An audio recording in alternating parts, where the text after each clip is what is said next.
Hey there. This is a video of a set of pipes I have on offer. I'm selling these on behalf of a friend who no longer plays and quite frankly desperately needs the money.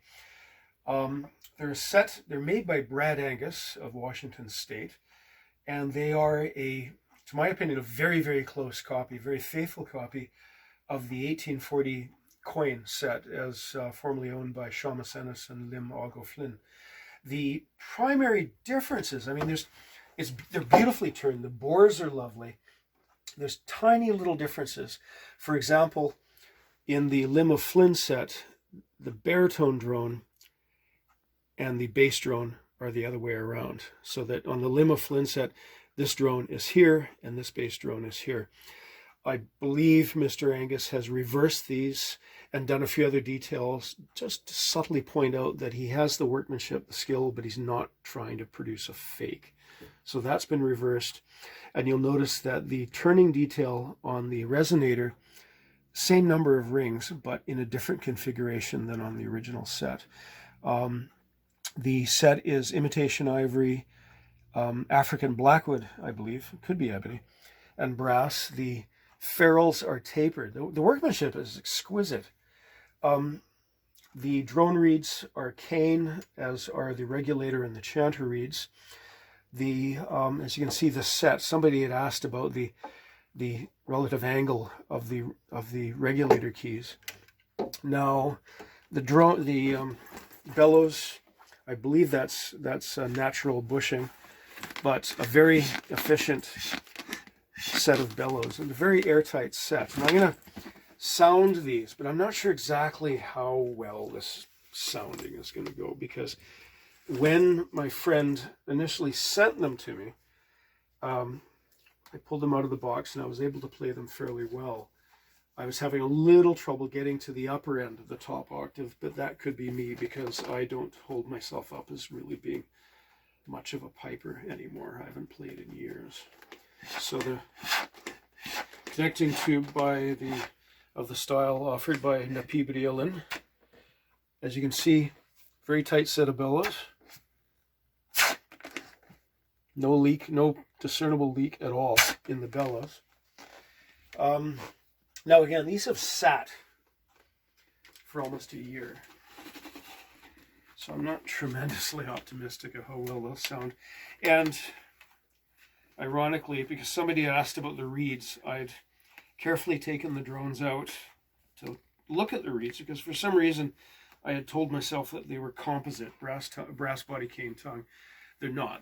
In fact, they're the traditional cane reed, the split tongue.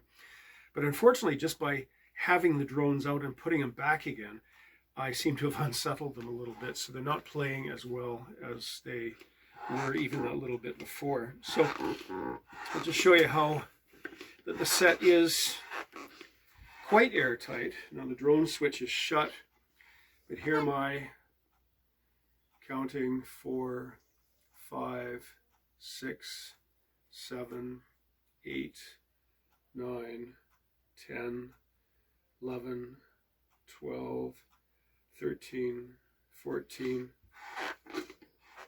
and full again. So it's quite an airtight set. Now it's sat for a very long time, and I don't think the reeds have liked that.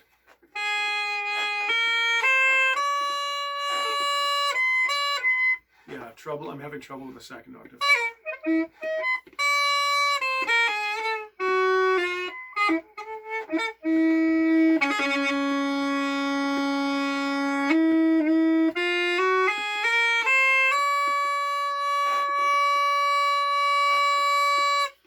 In past, because again, I've had these for about a year and a half, holding them for my friend, I found that just by winding them for a while, the reeds would sort of wake up. But what they really need, the reeds need fettling. So I'm not sure. Okay, well, we're not entirely in tune there. So let's see how the drones will behave.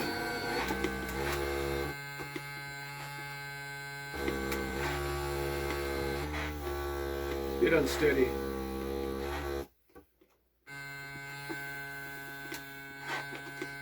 They were sounding better before. Now the regulators, a couple of them have been double toning, but oh, now the reed has stopped again.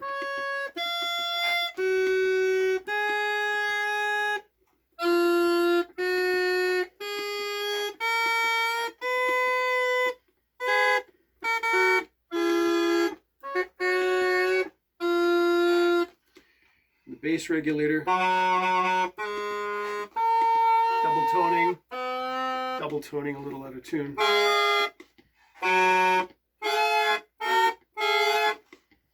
So a bit of fiddling on the reeds, but aside from that,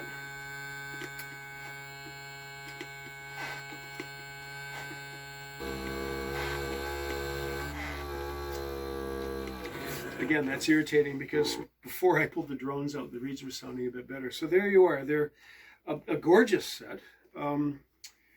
If I had the money, frankly, I'd be buying them from my friends, but there we are. Oh, and incidentally, the drone stock is marked Angus 2012 43, presumably the 43rd set of pipes he's made. I don't know. If the border was open, frankly, I would make an appointment. He lives like 2.5 hours, 3 hours south of me. I would drive down to the States and have him fiddle them up. But there we are. Thank you. Oh, again, this is a C sharp set. Now, it's a narrow bore set. Now, I don't have tremendously long fingers. I'm no Seamus Ennis. I have stubby little hands, but my stubby little hands are able to cover the holes without any real problem. The instrument has 3 keys, nicely made, a wooden top. Now, again, see, my background is Highland piping, and you know what we're like with our reeds. I'm afraid to start fiddling with a set of reeds, particularly on a set that I don't own. So, but there we are. You know, I'm giving the bridle a bit of a squeeze. I'm afraid to do anything, but there we are. Thank you.